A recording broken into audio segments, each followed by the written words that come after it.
Assalamualaikum warahmatullahi wabarakatuh.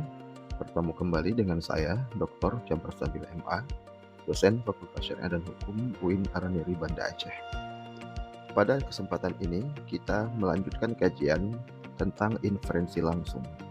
Mengawali kajian ini, mari kita melihat standar kompetensi di mana mahasiswa diharapkan mampu menganalisis relevansi inferensi langsung dengan penalaran hukum.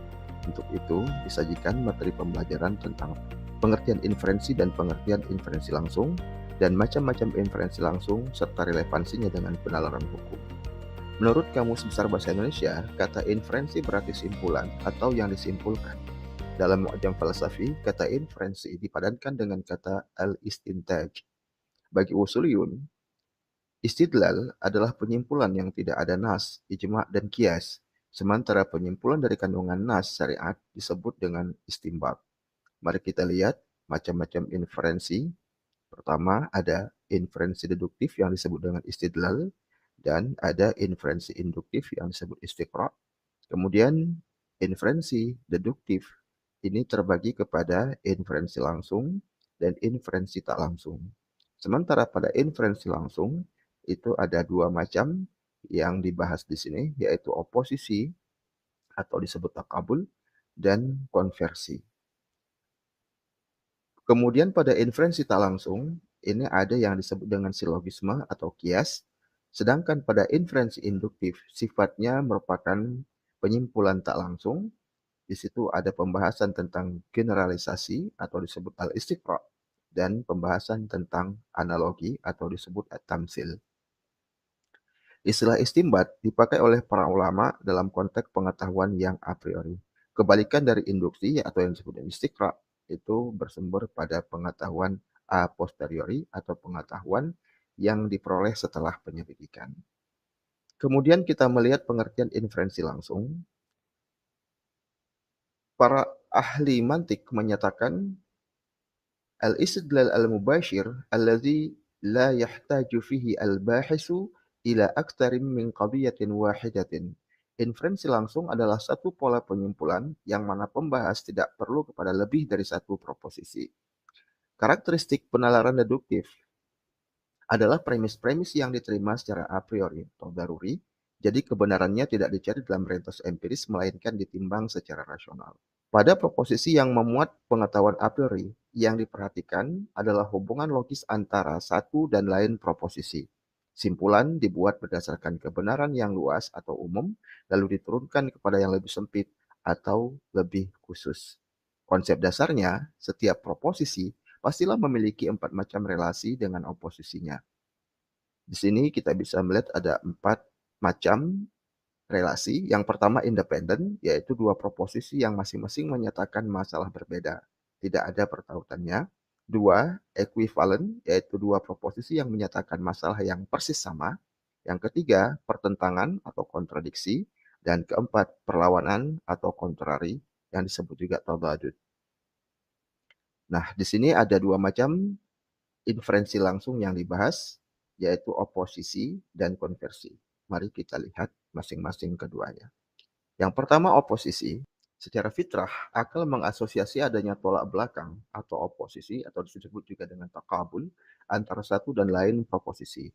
Ini terjadi karena adanya perbedaan kuantitas, apakah dia universal atau partikular, dan perbedaan kualitas, yaitu dilihat pada afirmasi atau negasi antara proposisi dan oposisinya. Setiap proposisi yang universal bertolak belakang dengan proposisi yang partikular, dan proposisi afirmatif bertolak belakang dengan proposisi negatif. Dengan melihat pada kuantitas dan kualitas, oposisi tersebut dapat dipetakan sebagai berikut. 1. Jika proposisi afirmatif, maka beroposisi dengan proposisi negatif. Jika itu proposisi negatif, maka beroposisi dengan proposisi afirmatif. Jika itu proposisi universal, maka beroposisi dengan proposisi partikular. Jika itu proposisi partikular, maka beroposisi dengan proposisi universal. Ahli logika menyebut ragam relasi oposisi ini sebagai pertentangan, atau disebut juga kontradiktori atau tanakut, perlawanan, disebut juga kontrari atau tabadud, termasuk kepada perlawanan disebut subkontrari atau dukhul tahta dhad, dan implikasi disebut juga sebagai subalternasi atau tadakhul. Mari kita perhatikan ilustrasi berikut ini. Di sini ada 4 macam proposisi.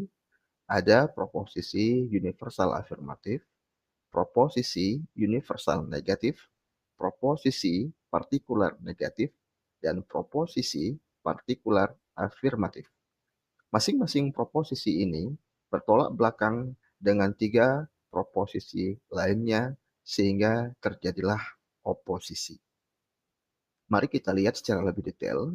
Sebuah proposisi universal afirmatif berlawanan dengan proposisi universal negatif, bertentangan dengan proposisi partikular negatif, dan berimplikasi dengan proposisi partikular afirmatif.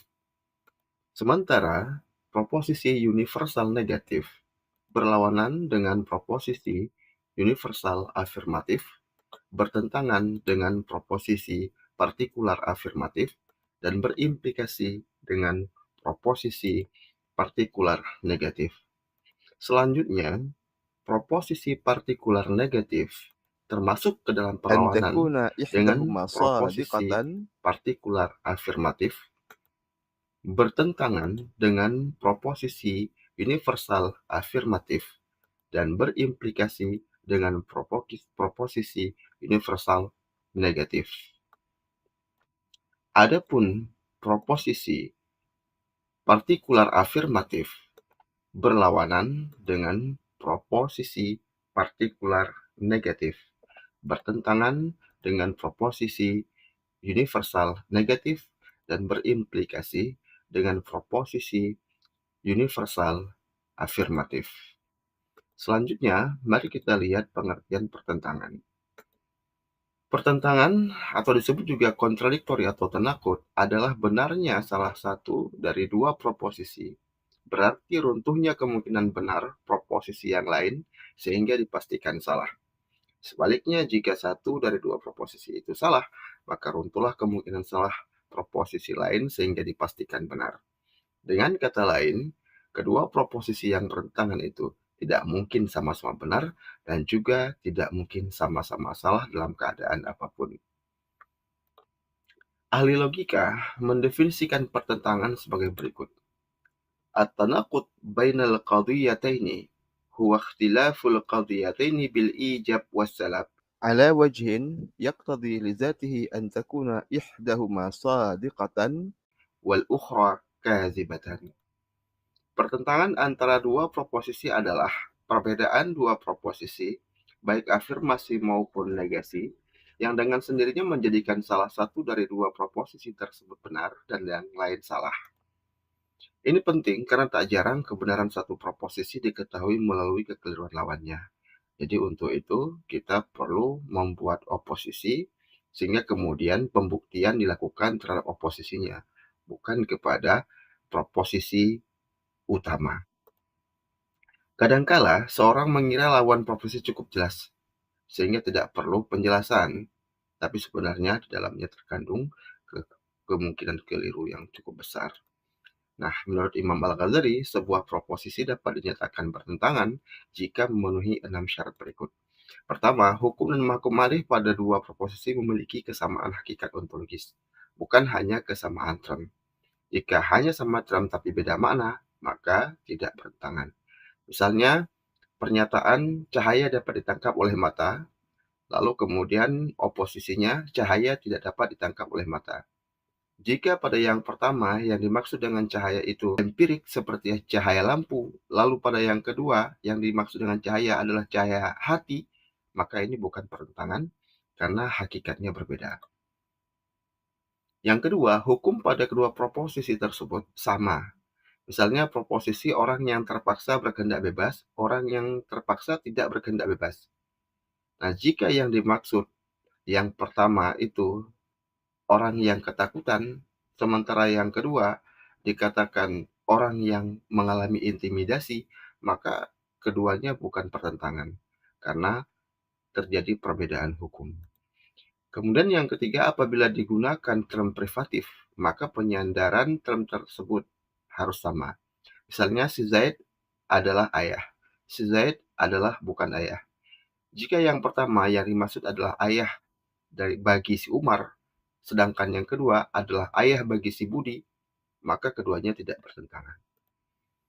Yang keempat, sama pada potensi dan aktualisasi. Misalnya proposisi berikut. Air dalam panci berputar. Air dalam panci tidak berputar. Jika yang pertama dimaksudkan sebagai potensi, sehingga walaupun airnya tidak diaduk, tapi berpotensi untuk berputar. Sementara pada proposisi yang kedua, tidak berputar karena airnya tidak diaduk. Maka ini menjadi tidak bertentangan. Yang kelima, sama pada universalitas dan partikularitasnya. Misalnya, orang negro itu hitam, orang negro itu tidak hitam. Jika yang kedua ini dimaksudkan tidak hitam giginya, maka ini tidak sama partikularitas dan universalitas, sehingga ini bukan pertentangan. Yang keenam, sama pada masa dan tempat. Misalnya pada contoh proposisi, kanak-kanak itu sudah tumbuh gigi, kanak-kanak itu belum tumbuh gigi. Jika yang dimaksud adalah kondisi di saat dia bayi, maka di sini tidak ada pertentangan. Nah, mari kita lihat ilustrasi berikut. Di sini ada semesta yang kita sebut sebagai gunung hewan. Di dalamnya ada spesies manusia, kemudian ada spesies reptil dan unggas. Nah, di sini seseorang membuat pernyataan manusia, berarti dia mengambil salah satu dari genus hewan, lalu kemudian menyematkan genus hewan sebagai predikat. Semua manusia adalah hewan, lalu kemudian oposisinya sebagian manusia bukan hewan. Maka di sini kita menemukan bahwa kata sebagian manusia bukan hewan ini menunjukkan adalah bagian dari spesies manusia. Nah, jika pernyataan pertama benar, sedangkan yang kedua itu salah, maka dua pernyataan ini merupakan pertentangan. Perlawanan atau kontrari, atau disebut juga tadadud, terjadi manakala term subjek dan term predikat pada dua proposisi yang beroposisi sama kuantitasnya, tapi beda kualitas. Misalnya, semua politikus curang, lawannya semua politikus tidak curang.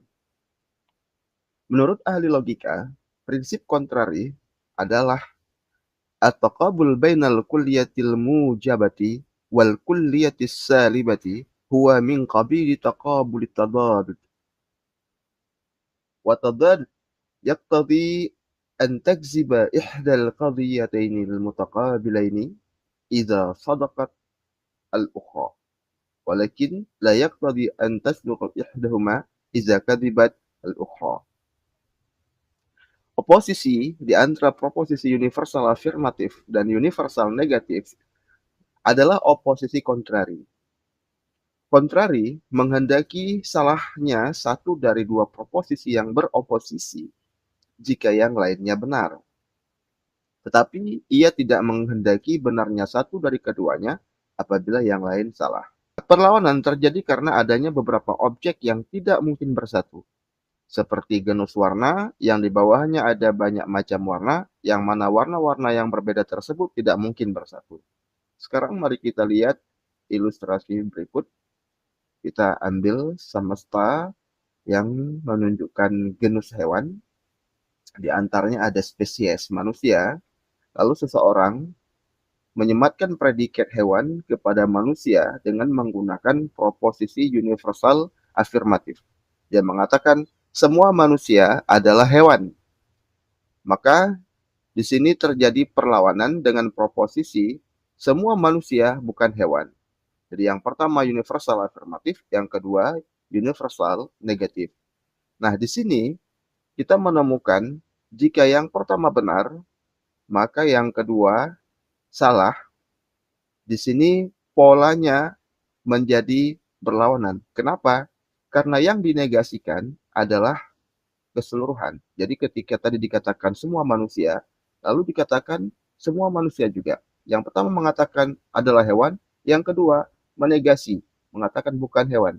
Maka keduanya relasinya adalah perlawanan. Berikutnya, sub kontrari atau yang disebut dukhul tahta dzat, berarti dusta satu dari keduanya menghendaki benar yang lain, tetapi benar satu dari keduanya tidak berarti dusta yang lain. Misalnya, sebagian manusia adalah hewan, beroposisi dengan sebagian manusia bukan hewan. Prinsip kontrari adalah sebagai berikut. Ad-dukhul tahta dzat yaqtadi an tasluka ihdal qadiyataini mutaqabilaini idza kadhibatil ukhra, walakin la yaqtadi an takdziba ihdahuma idza sadaqat al-ukhra, bal qad tasdiqani ma'an. Subkontari adalah benar satu dari dua proposisi yang beroposisi apabila salah yang lainnya. Tetapi ia tidak menghendaki salahnya satu dari dua proposisi yang beroposisi apabila yang lain benar. Bahkan kedua proposisi itu bisa sama-sama benar. Secara umum, nampak ini serupa dengan prinsip perlawanan yang telah dikemukakan di atas. Hanya saja pada oposisi perlawanan, dua proposisi yang berlawanan bisa sama-sama salah. Sedangkan pada oposisi subkontrari, dua proposisi yang beroposisi bisa sama-sama benar. Mari kita lihat contohnya pada ilustrasi berikut ini. Seseorang menyatakan sebagian manusia adalah hewan, sebagian manusia bukan hewan. Nah, di sini tampaklah bahwa kedua proposisi ini bersifat partikular. Nah, di sini ketika yang pertama benar, kemudian yang kedua salah, maka kita menemukan ini berada pada tataran partikular. Maka termasuk berlawanan, di mana salah satunya benar dan yang lain salah. Namun ada juga kasus di mana kedua-duanya sama-sama benar. Kemudian subalternasi atau implikasi.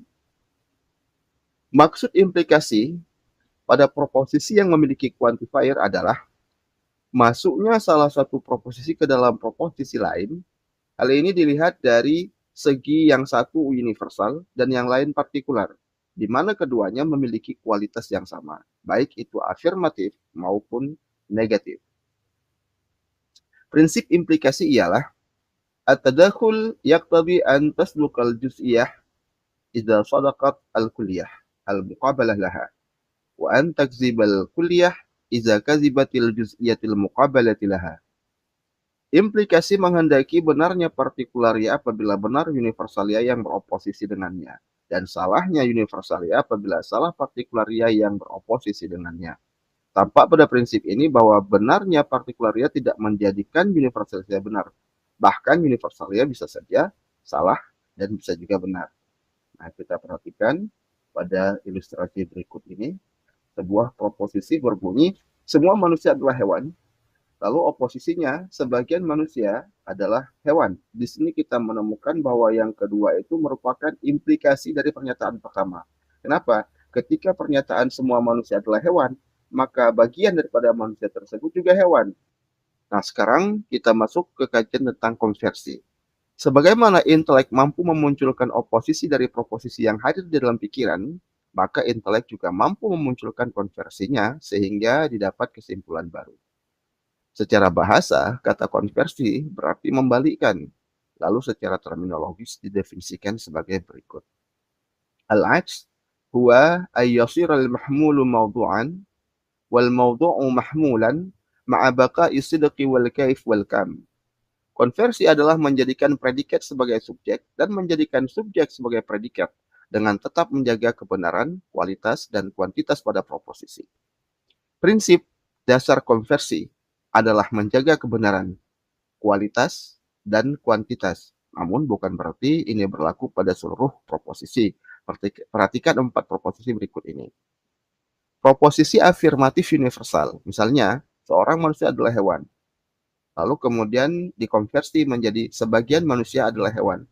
Jadi di sini ketika dikonversi, dia menjadi partikular.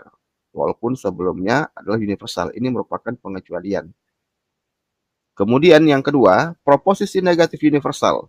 Contohnya, semua manusia bukan burung, semua burung bukan manusia. Ini sempurna. Proposisi yang ketiga, proposisi afirmatif partikular. Contoh, sebagian tumbuhan dimakan, sebagian yang dimakan adalah tumbuhan. Yang keempat, proposisi negatif partikular. Contohnya, sebagian hewan bukan manusia, sebagian manusia bukan hewan. Nah, konversi pertama tadi menghasilkan proposisi afirmatif partikular. Ini karena dilakukan pengecualian. Sedangkan proposisi keempat, ini tidak bisa dikonversi karena hasilnya selalu salah. Nah, di sini kita bisa simpulkan bahwa konversi sempurna terjadi pada proposisi singular, proposisi negatif universal, dan proposisi afirmatif partikular. Bagi ahli fikih, konversi berarti menukar hukum dengan mahkum alaih. Konversi hanya bisa dilakukan pada proposisi yang memiliki urutan alamiah, yaitu urutan subjek dan predikat pada proposisi kategorik, dan urutan syarat dan masyhur, persyaratan dan penyimpulnya pada proposisi hipotetik. Menurut Imam Al-Ghazali, kadangkala dalil tak tersedia bagi proposisi itu sendiri, tapi ada pada konversinya, maka bisa dipakai untuk sampai padanya. Misalnya, tak satupun manusia yang terbang, tak satupun yang terbang adalah manusia. Konversi ini merupakan konsekuensi logis yang dimunculkan oleh akal sehingga menimbulkan keterangan baru. Oleh karena itu, fakta tidak ada manusia di antara makhluk yang terbang menjadi argumen bahwa manusia tidak ada yang terbang. Dengan kata lain, ketiadaan dalil bagi proposisi pertama tidak jadi soal, bahkan cukup dengan konversinya.